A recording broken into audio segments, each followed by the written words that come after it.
Buenos días. A continuación somos el grupo 2 y vamos a exponer el caso de la cantuta aplicada a la doctrina jurídica y filosófica de los siguientes autores.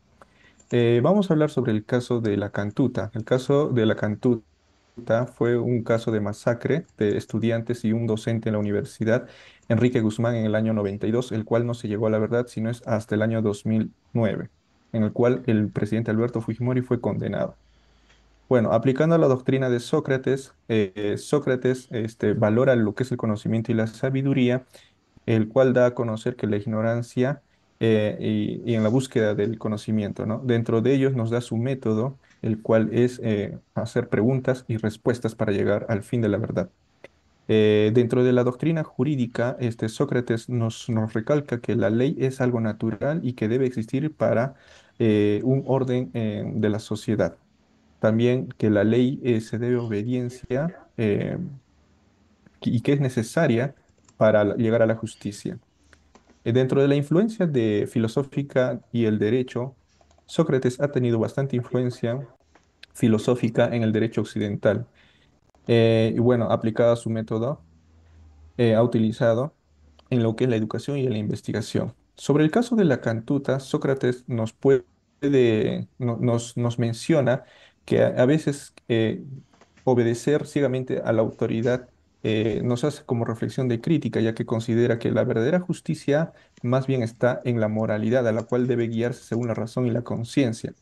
Dentro de ellos, nos habla que la importancia de la justicia y la moralidad en Sócrates es el fin más primordial para llegar a la toma de decisiones. Caso de la cantuta, no se llegó a tal hecho, ¿no? Ahora, también nos enfatiza que la responsabilidad es de cada uno y es individual y con el fin de la búsqueda de la verdad. Ahora, ¿qué propuestas podemos dar en base a la filosofía de Sócrates? Implementar programas de educación cívica, crear programas de formación para líderes y políticos, garantizar la independencia del poder judicial para llegar a la verdad. A continuación hablaremos sobre la doctrina de Platón. En lo que es la doctrina filosófica de Platón, Platón lo que hace es critica lo que es la democracia, puesto que considera que es un sistema de políticos que se ven obligados a complacer a la multitud para mantener el poder. En el caso de la cantuta, bueno, se aplica este ejemplo, puesto que Alberto Fujimori utilizó la matanza de estos estudiantes con el pretexto de inculparlos por ser miembros de grupos terroristas, ¿no? Para satisfacer a la población peruana. Ahora, Platón también enfatiza de lo y la virtud, ya que el caso de la cantuta se ausenta lo que es la justicia y la virtud, más bien se vulneran los derechos humanos y la impunidad, lo cual ha quedado impune hasta el año 2002. Ahora, en el papel de la educación, Platón reconsidera que para tener buenos gobernantes también es importante implementar en lo que es la educación. Ahora, propuestas y soluciones para lo que es en el caso de la filosofía, según Platón, también sería implementar en las universidades y escuelas, fomentar la justicia como virtud en la sociedad peruana, inspirarse en la república ideal de Platón, en donde los gobernantes son filósofos reyes que buscan la justicia y la verdad, y fomentar la sabiduría y reflexión. Gracias. Doy paso al siguiente autor. Vamos. Seguidamente hablaremos sobre la doctrina de Aristóteles. En el caso de Aristóteles, este vincula intrínsecamente la ética de la política, afirmando que la felicidad solo se encuentra en una sociedad que fomenta la virtud y la justicia. Para él, que da origen al problema de la cantuta, una causa podría ser la corrupción, pues esta se da a falta de la educación moral y a la estructura de un régimen político con fallos, siendo considerada también una injusticia que atenta contra la equidad y la proporcionalidad. En este caso, pues se puede considerar que realmente fue así porque existió una injusticia en el caso de la cantuta. Algunos aspectos claves en los que toca la doctrina de Aristóteles es en la ética en base a la felicidad. La ética es crucial para la felicidad y las acciones se evalúan según las consecuencias. Pues esta acción se evaluó a la consecuencia del asesinato de casi 9 estudiantes. Otro es la corrupción. que es producto a la falta de educación moral, como ya lo mencionaba, y a un sistema político inadecuado que en ese momento se dio, por lo cual se asesinaron a alumnos. Y fue a causa de un sistema político inadecuado. Además, por otro lado, toca lo que es la justicia. Si hay diferentes tipos de justicia, nos dice que se basa en la equidad. Uno de los tipos de justicia es la distributiva, que es la equidad de la igualdad en base a los méritos, la correctiva, la corrección de injusticias y restablecimiento del equilibrio. Esta aplica en el caso en el caso que estamos tocando, en que el asesinato se debe de seguir por oficio y y que se debe seguir por oficio y que se debe buscar la justicia para poder terminar con las injusticias y además poder mantener el equilibrio dentro de la sociedad. Por otro lado, también es tocada como virtud, orienta la virtud completa, permitiendo vivir en armonía. La ética, la moral y la justicia son esenciales y van de la mano. En el caso de la cantuta, estas son condenadas tanto por lo moral como por la justicia, pues el genocidio es un delito que va contra los derechos humanos. Así se busque el equilibrio o el bien social. En este caso se dio pues un delito que es el genocidio y es condenado por la doctrina de Aristóteles como injusticia e inmoral. Por otro lado, tenemos la doctrina de Kant, que cuestiona la ética material, argumentando que es una acción, que las acciones deben ser evaluadas en fundamento al deber y la razón, no a sus repercusiones, es decir, a sus consecuencias. Establece imperativos categóricos que sostienen que una acción es moralmente correcta si se puede universalizar. Los imperativos categóricos de la ética kantiniana incluyen actuar como crees que todos deberían de actuar, es decir, a través de la razón y de forma independiente.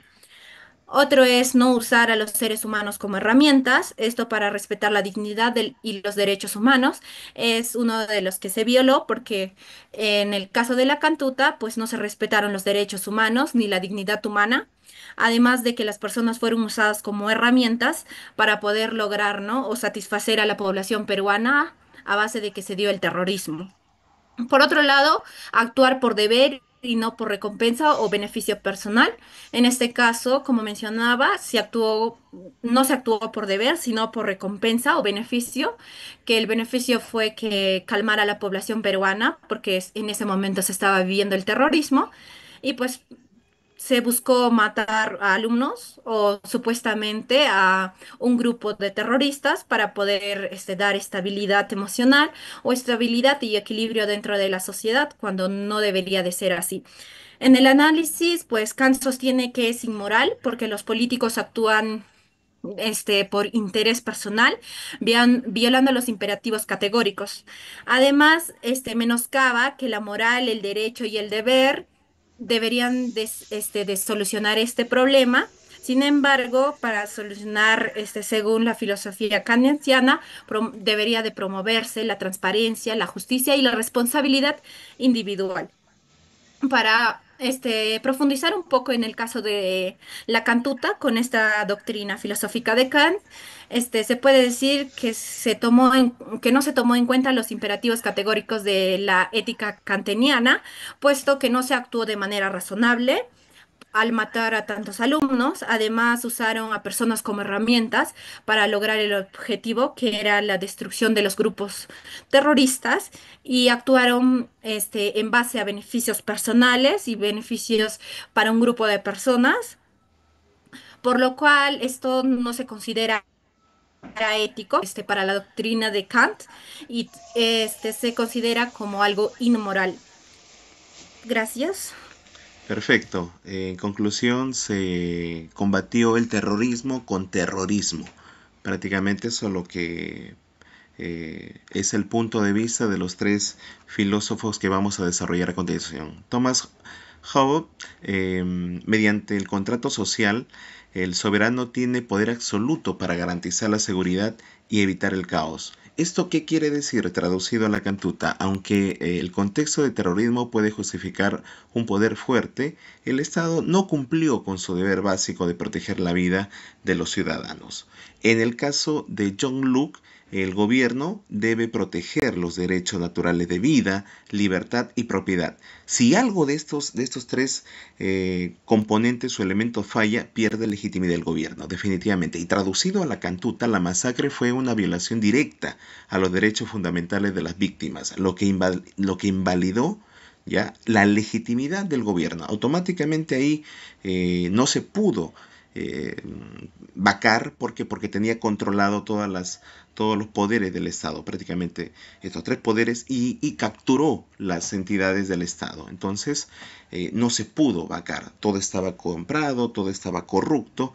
Lamentablemente la corrupción es un mal endémica en Latinoamérica. Y en el caso de Juan Jacobo Rousseau, nos dice ya directamente del contrato social que busca garantizar la libertad e igualdad durante el gobierno. Se debe actuar conforme a la voluntad general en beneficio del bien común. Eso está establecido desde los romanos. Traducido a la cantuta, el uso del poder estatal para perpetrar crímenes de lesa humanidad, y el gobierno demostró que pues, no actuó en beneficio del bien común, rompiendo el pacto social y traicionando a la nación. En conclusión, el caso de la cantuta demuestra cómo la corrupción y el abuso de poder estatal pueden destruir el contrato social, dejando una lección histórica sobre la importancia de garantizar la justicia, la transparencia y el respeto a los derechos humanos. Adelante, mi estimada Katia. Finalmente, solo para concluir, porque hemos dado cada uno las ideas finales de nuestros filósofos analizando este caso de la cantuta, debemos tener en cuenta que si bien el Perú vivía momentos difíciles porque veníamos de salir de un tema militar y entrar en un tema de democracia, el terrorismo pues sirvió de fachada para poder ocultar acciones de corrupción que se daban en el entorno político. Esta corrupción para nuestros filósofos, tanto desde la época de Sócrates como los últimos del contractualismo, significan que tienen que ver en contra de la educación moral. Finalmente, todo se basa en el tema de la moralidad, porque si una persona tiene moral, va a llegar a ser una persona de ejemplo y tener liderazgo frente a la sociedad. Pero si una persona no tiene moral, va a llegar a ser corrupto. Y esta corrupción se va a enquistar dentro de la sociedad provocando acciones que inclusive van en contra de los derechos humanos. Finalmente debemos concluir que no se buscó el bien común en este caso como lo planteaba el gobierno de Fujimori a través de estos grupos paramilitares, como comentaban mis compañeros, y a través de las Fuerzas Armadas, así como el dominio que tuvo el gobierno de Fujimori sobre las diversas autoridades. Buscaron un bien propio, más no el bien común. Las propuestas, como les han ido diciendo mis compañeros docentes, van en la búsqueda de implementar el tema de educación cívica, curso que muchos actualmente, de repente muchos de nosotros hemos llevado en las escuelas, pero ya actualmente no lo imparten, para fomentar conciencia moral y responsabilidad ciudadana, en la cual el ciudadano realmente practique acciones de democracia, que sea libre para poder expresar su situación frente a la política que vivimos. Asimismo, crear programas de formación, investigar los temas de corrupción, premiar también el tema de honestidad, crear agencias de anticorrupción, así como utilizar también herramientas de tecnología artificial para poder generar también espacios dentro del Estado que permitan comunicarse al ciudadano con sus representantes políticos. Agradecemos su atención, esperando que el análisis sea vital para usted. Gracias. Muchas gracias.